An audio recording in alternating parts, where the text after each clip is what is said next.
Whiskey 4, Charlie X-ray Tango. Charlie X-ray Tango, is that a Roger? Roger, Roger. Whiskey 4, Charlie X-ray Tango. Jacksonville, Florida. Over. Station calling, come back, let me give a listen. George, I had that one. I couldn't get on Athens. It was busy or something, but anyway, have you got a copy on anything yet there, sir? W4CXT, back to you.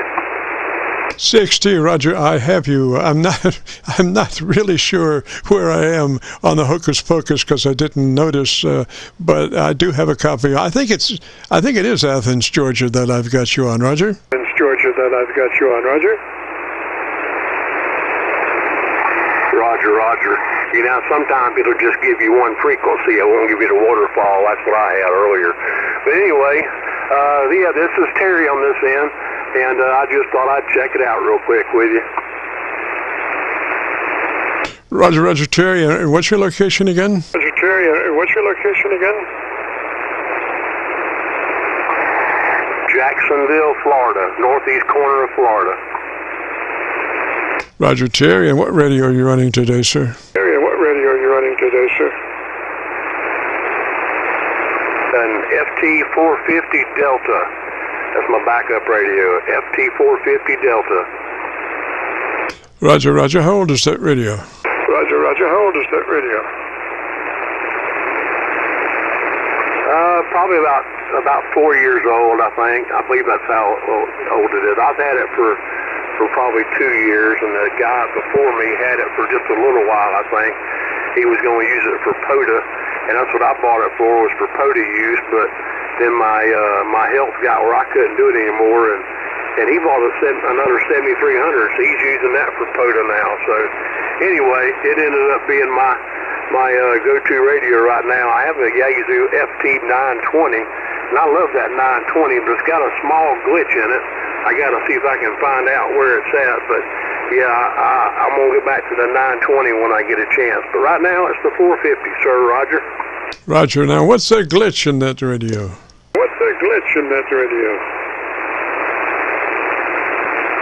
The 920, it's got a problem on the receive and transmit. No, I think it's mainly on the transmit, if I can remember right. But it's like there's something loose inside.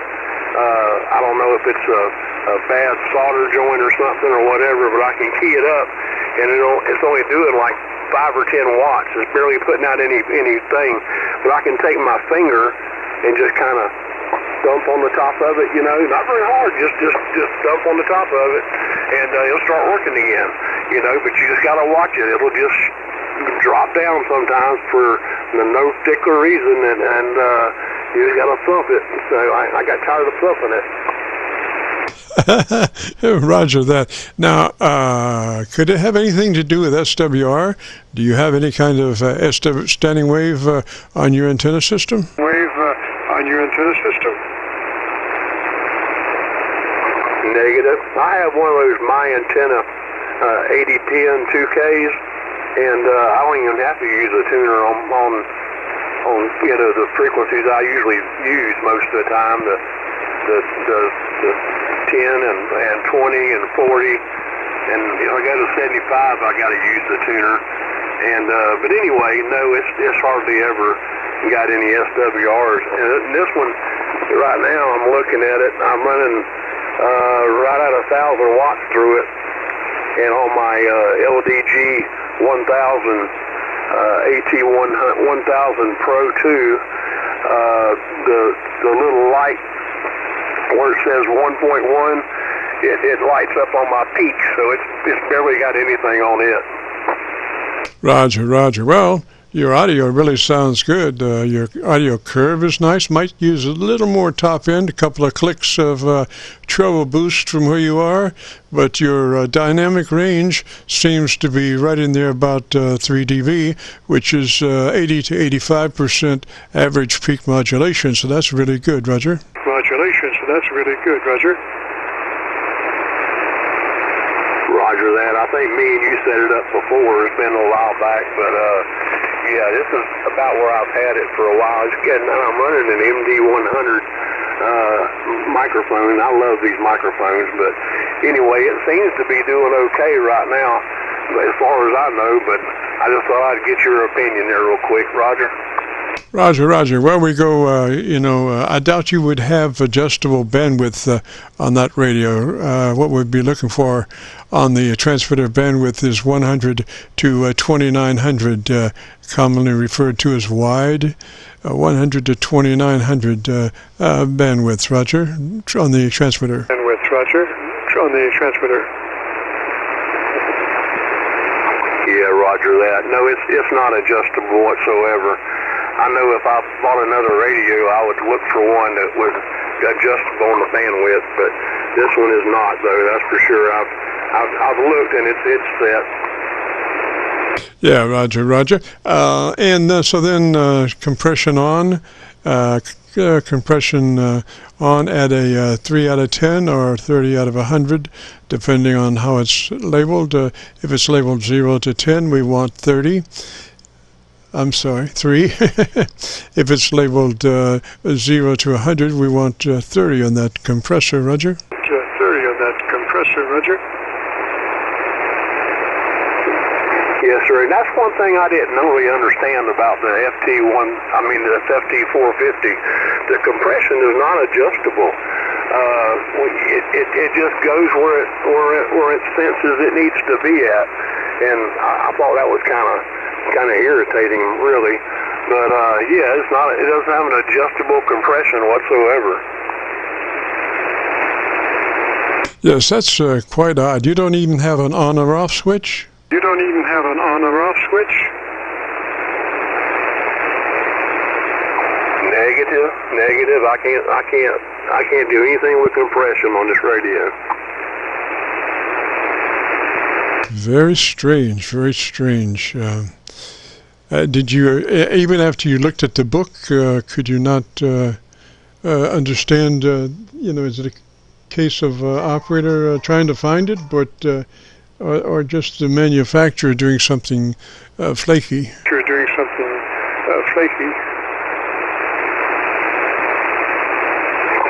Yes, sir. I'm not. I understood what I read. I'm like my FT920. I have adjustable compression on it from 0 to 9 or whatever, and I always run it about 3 or 4. And I just, and then I could check my ALC and all that stuff. So on this radio here, I guess it's a neat little radio, but some things it just does not do, and compression is one of them it does not do. I tried to find it everywhere, and I read in there finally that it was set, and it could adjust itself as needed. Wow. Can you imagine the impertinence of a manufacturer saying, I'll say how much compression you need?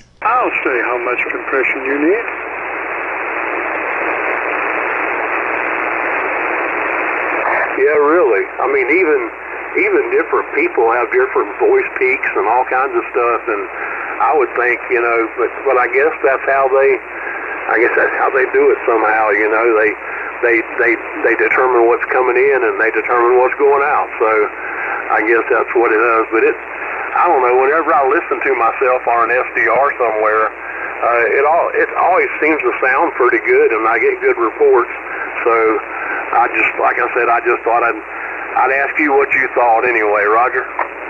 Roger, well, your dynamic range, like I said, is about 3 dB, so it's, but you might check your ALC.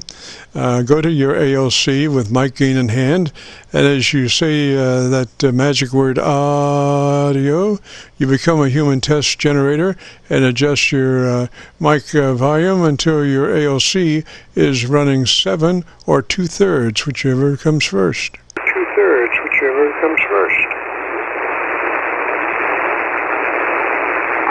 Yes, sir, Roger. I'll try that when I get a chance, but I got to get the book back out now. But anyway, I don't think it was really very, very adjustable. There's a section on it when you go to the audio where it shows the highs and the mediums and the lows, and it's got 9 different positions that you can put it in, where it's straight across with zeros, and then you go to a 1, it might be down for the bass, steady for the mid-range, and up for the treble, and then it just gives you all different ones.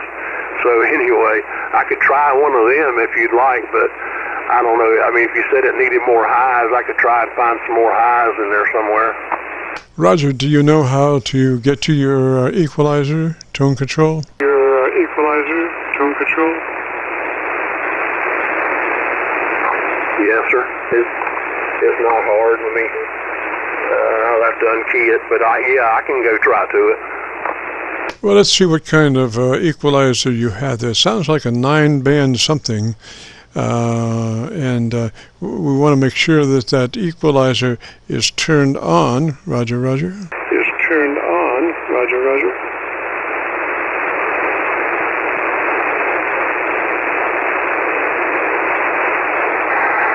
Yes, sir. I got it gives you low, normal, and high, and then I'll leave it on normal, and then it goes to the mic, that's on the mic gain, and then the mic EQ, it's set on 0 to go along with the MD100 microphone, and that has all the lines straight across. Bass, mid-range, and treble is all the way across. If I go to a 1, it drops the left side off. I go to 2, it drops the mid-range off. I go to 3, it drops all the way to the right. I think that's the treble, drops it off. Then 4, that's 4. It brings up the treble, and everything else stays on the 0 plane. This one here takes the mid-range, that's number 5, takes the mid-range and brings it up. And number 6 brings, I think, the bass up all the way and leaves the mid-range and treble at 0. 7 is bass, mid-range at 0, and treble at like a -3 or 5 or whatever the down is. And that is the number 8 is the treble. I can up 5 and the range up 5. Is flat. Number 9 is the bass is -5, I guess. The mid-range is set at 0, and the treble is at the +5. Roger, I like 4 and 9.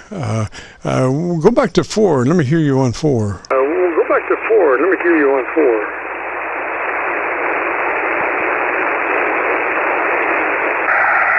Now it's on 4.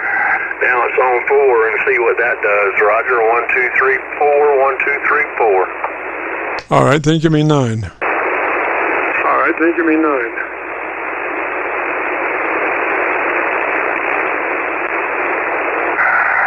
Okay, here's 9. 1, 2, 3, 4, 5, 6, 7, 8, 9. 1, 2, 3, 4, 5, 6, 7, 8, 9. There's the 9 setting. Over. Roger, I like 4, but just a word of information to you. When you key, your compression is fully expanded. And when you key, you hit 0 before you say the first word. So, I'm not. You don't have any switch for that compression, right? You have any switch for that compression, right?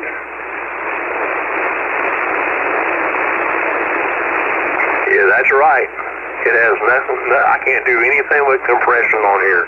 Nothing whatsoever. Okay, so just, I would not delay talking when I keyed, because it is like all noise before you speak the first word. So when I key, I would be right on top of it, Roger? I would be right on top of it, Roger.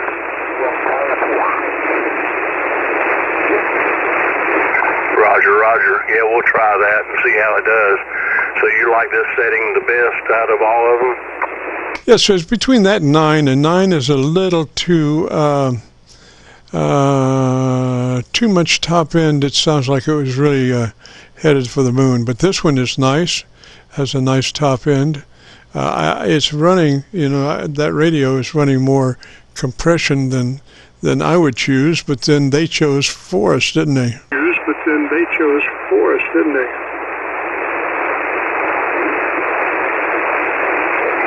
they kind of made me run it wherever I run it at, and I mean, sometimes it makes a difference how close I get to the microphone when I'm talking.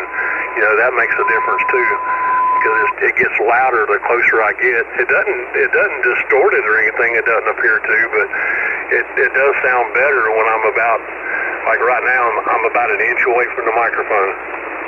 Yes, I would run it just like that. I would. It really sounds good, Terry. I would run it just like that. And if you want to hear that audio, if you go to YouTube and do a call letter search for KC9VKV, followed by the word logbook, that will take you to this recording. It'll be cut number 1 in a series of 3,000 Qso-Vlog air check recordings, and it'll be cut number 1 in that series. And I'll have it uploaded by noon tomorrow, Roger.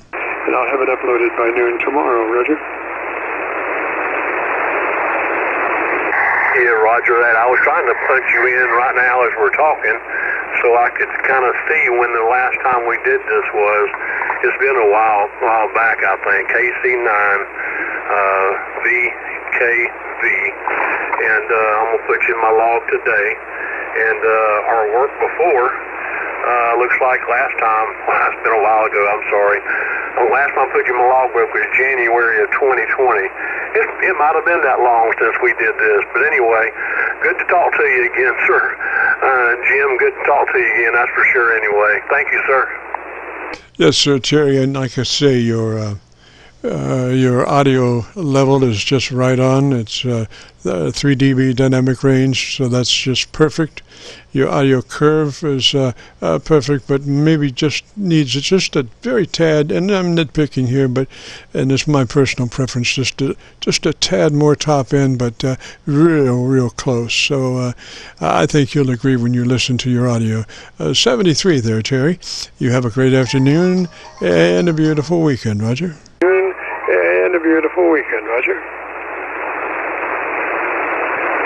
Okay, you too, Jim. Thanks a lot for what you do. I know sometimes it's kind of slow, and I'm fixing to spot you on the